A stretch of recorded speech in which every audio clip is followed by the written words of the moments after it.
Hey, what's up everybody? How we doing?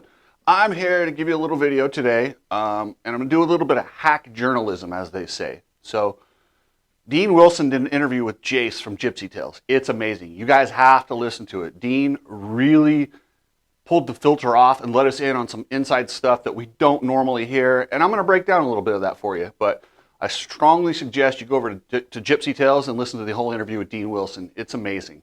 But before we get into that, I want to thank EBC Brakes. EBC Brakes has been on with the podcast and the show. They're just an awesome company to work with. So check out EBC Brakes at ebcbrakes.com. Epic Garage Designs. Don't forget, we're giving away Epic Tracks. So these things are badass. You can put your bike on them. You can build a garage out of them. You can do all sorts of different stuff. But head over to the Epic Garage Designs YouTube channel. Go to the interview with Travis Ogburn, the owner, and we'll be drawing the November winner here real soon, and we'll be starting a December winner. But I'll do a different video. We'll enter for December. But if you're getting this before December 2nd, you're still eligible for the November giveaway. So go ahead and make a comment on Travis's interview, and we'll get you entered, and we'll get you set up. So anyway, guys, let's get into this thing. I'm in the empire business. Everybody love everybody! You all know exactly who I am. All right, guys, before I get into the actual Gypsy Tales and Dean Wilson, the stuff that he dropped, I want to talk a little bit about the economy. It sucks right now, guys, and this is one of the things. Let me explain to you how the economy for motocross and supercross works and how they make money. Most of you guys already know this, but I'm going to go ahead and drop it anyway. Racers don't make money from actually racing. They only make money from their sponsors. Yes, there's a purse that's paid. Where does all that money go when you buy your tickets? That goes to the promoter. The promoter who puts on the fireworks and does all that stuff, they take the lion's share. It's not like F1 where 50% goes to the teams, 50% goes to the promoters, 100% goes to the promoters. Yes, they've started to give back a little bit with this super motocross thing where they're going to give back $10 million. But I mean, keep in mind, these TV contracts are gigantic. I don't know what they are, but they sure didn't balk at coming up with $10 million when they got worried about the World Supercross cutting into their different series. So clearly these things are very, very lucrative. So all that money goes to the promoters. The promoters are doing very, very well. The teams, yes, they do well because they have Honda, Yamaha, KTM. These manufacturers that race, get promotions, take their team, and then they sell bikes based off of that. KTM started doing really well. Next thing you know, they start selling bikes, and they go bigger and bigger, and now they're this big corporation. It works. But if you walk into a dealership right now, we are heading into, and I don't care what people say, I'm going by what I see right now. It's just the economy. The economy is struggling. If you go to motorcycle dealers, they're empty. Stock is overflowing, and it's brutal. But this affects marketing budgets. The first thing these companies do, like KTM is going to go, okay, well, we didn't sell any bikes. So now we've got all this excess. How do we keep the board members and all these people happy? Let's cut our advertising budget. They cut the excess stuff. What do you think racing is? Racing is the advertising budget. This is why I've been preaching for the longest time to build this sport on a platform similar to F1, where half of the promotional dollars goes to the teams. So yes, you need that money from these high-end teams like McLaren and Ferrari and all that.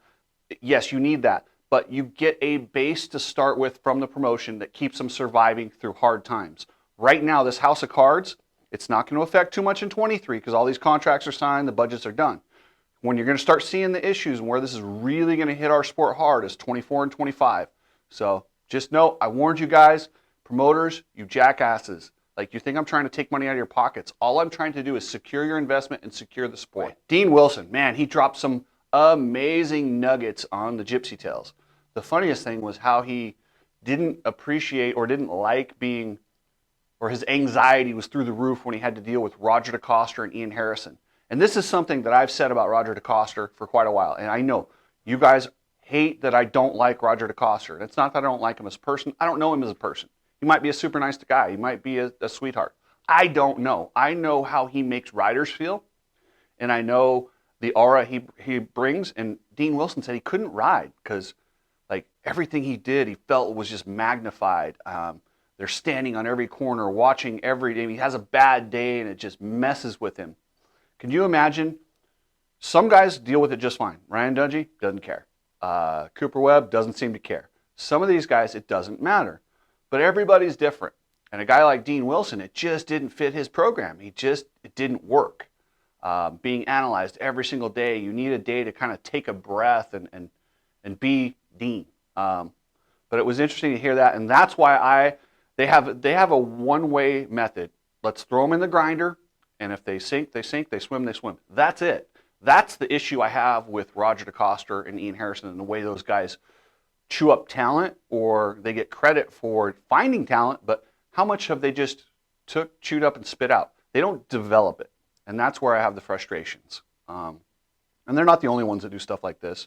I mean, shoot, at Yamaha, I mean, Dean describes an interview with Keith McCarty where Keith's hooking him up with bikes and stuff, and Keith doesn't even know his name. He's calling him Dennis. So, it is what it is. They're not the only ones that are a little bit detached.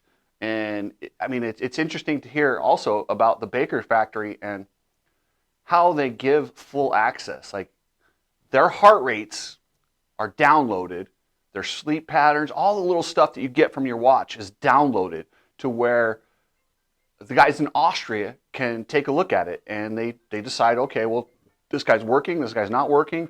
I mean, every aspect of your life. They know when you have a cold in Austria. Some people are okay with that, some people aren't. And that's why they want you in the baker's factory, because it's easy to keep track of all that stuff and know who's doing work, who isn't doing work. But I don't know. I feel like it's a double-edged sword. Some guys succeed in that program. Some guys don't do well in that program.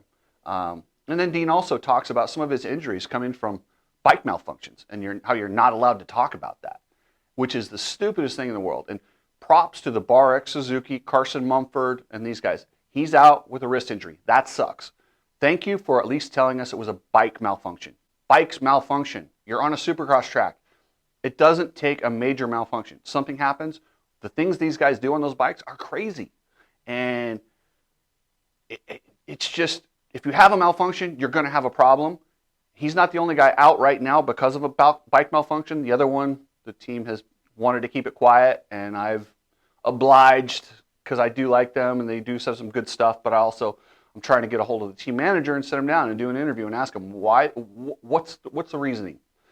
Because every manufacturer has problems. Listen, if you've ridden a dirt bike, you know they break sometimes. That's just the way it is. If it's unfortunate and a rider gets hurt, well, that sucks, but that's part of the game. It is what it is. And the other thing that Dean really kind of blew out of the water was I didn't realize Bobby Hewitt was essentially fired from Rockstar Husqvarna for having Jason Anderson's back when he wanted to leave that Baker's factory, which they kind of refer to as like a prison. And Anderson's one of those guys where he's proved he doesn't need the Baker factory to go good. But, it did. I can't say that it didn't help him. He got a championship. But these programs change, people change, and yeah. But anyway, guys, like, subscribe, appreciate everything, and hit me if you got any questions. Later.